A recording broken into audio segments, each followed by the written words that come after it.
മനോജ് ചേരുന്നുണ്ട് കണ്ണൂരിൽ നിന്ന് ഏറ്റവും പുതിയ വിവരങ്ങളുമായി. മനോജ്, എന്താണ് വോട്ടെണ്ണൽ പുരോഗമിക്കുമ്പോൾ എന്താണ് നമുക്ക് ആദ്യ ഫല സൂചനകൾ ലഭ്യമാകുന്നത്? LDF തന്നെ മുന്നിട്ട് നിൽക്കുകയാണോ കോർപ്പറേഷനിൽ? പോസ്റ്റൽ ബാലറ്റുമായി ബന്ധപ്പെട്ട വിവരങ്ങൾ മാത്രമാണ് ഇപ്പോഴും പുറത്തു വന്നിട്ടുള്ളത്. ഒന്നാം ഡിവിഷനായ പള്ളിയാമൂല, രണ്ടാം ഡിവിഷനായ കുന്നാവ്, ഈ രണ്ടിടങ്ങളിലും LDF ആണ് മുന്നിട്ട് നിൽക്കുന്നത്. പോസ്റ്റൽ ബാലറ്റാണ് ഇപ്പോൾ എണ്ണുന്നത്. വോട്ടിംഗ് മെഷീനിലേക്ക് അല്പസമയത്തിനകം തന്നെ കടക്കും എന്നാണ് തെരഞ്ഞെടുപ്പ് കമ്മീഷൻ വ്യക്തമാക്കുന്നത്. എന്തായാലും ഈ ആദ്യത്തെ ആ ഒരു വൈകൽ അതിപ്പോഴും തുടരുകയാണ്. മറ്റിടങ്ങളിലെയൊക്കെ ഫലം പ്രഖ്യാപിക്കുന്ന തലത്തിലേക്ക് കാര്യങ്ങൾ പോയപ്പോൾ കണ്ണൂർ കോർപ്പറേഷനിൽ ഈ ഫലപ്രഖ്യാപനം ഏറെ വൈകാനുള്ള ഒരു സാധ്യത, അതായത് വോട്ടിംഗ് മെഷീനിലേക്ക്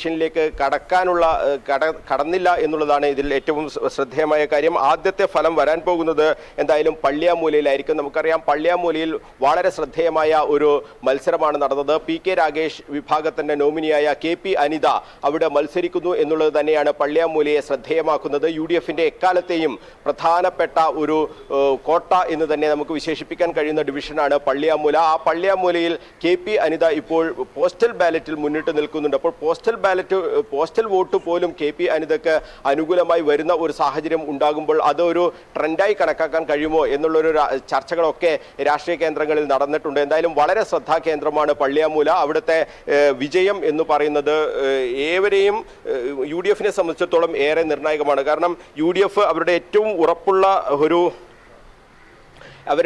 ഉറപ്പുള്ള ഒരു ഡിവിഷൻ എന്ന് കണക്ക് കൂട്ടുന്നത് പള്ളിയാമൂലയാണ്. അവിടെ ഏതെങ്കിലും തരത്തിൽ KP അനിത പരാജയപ്പെടുന്ന ഒരു സാഹചര്യം ഉണ്ടായാൽ അത് വലിയ രീതിയിലുള്ളൊരു തിരിച്ചടി UDFനുണ്ടാക്കും. അത് KP അനിത ഇപ്പോൾ ലീഡ് ചെയ്യുന്നു, പോസ്റ്റൽ ബാലറ്റിൽ ലീഡ് ചെയ്യുന്നു എന്ന് പറയുന്നത് തന്നെ UDFന്റെ നെഞ്ചിടിപ്പേറ്റുന്ന ഒരു കാര്യം തന്നെയാണ്.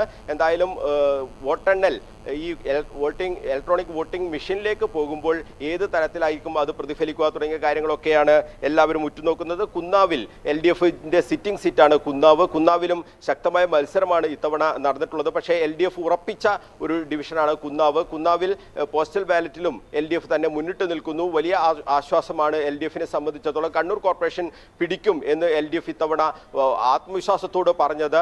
അവരുടെ എല്ലാ സിറ്റിംഗ് സീറ്റുകളും നിലനിർത്താൻ കഴിയും. അതോടൊപ്പം തന്നെ മറ്റ് പല ഡിവിഷനുകളും UDFൽ നിന്ന് പിടിച്ചെടുക്കാൻ കഴിയും. ഈ ഒരു ആത്മവിശ്വാസം കൊണ്ടാണ് കണ്ണൂർ കോർപ്പറേഷൻ ഇത്തവണ പിടിച്ചെടുക്കും എന്ന് LDF ആത്മവിശ്വാസത്തോടു കൂടി പറയുന്നത്. അപ്പോൾ കുന്നാവിൽ നിന്നും പള്ളിയാമൂലയിൽ നിന്നും ആദ്യത്തെ പോസ്റ്റൽ ബാലറ്റിന്റെ ഫലസൂചനയാണെങ്കിൽ പോലും അത് LDFന് അനുകൂലമായി വരുന്ന ഒരു സാഹചര്യമാണ് ഉണ്ടായിട്ടുള്ളത്.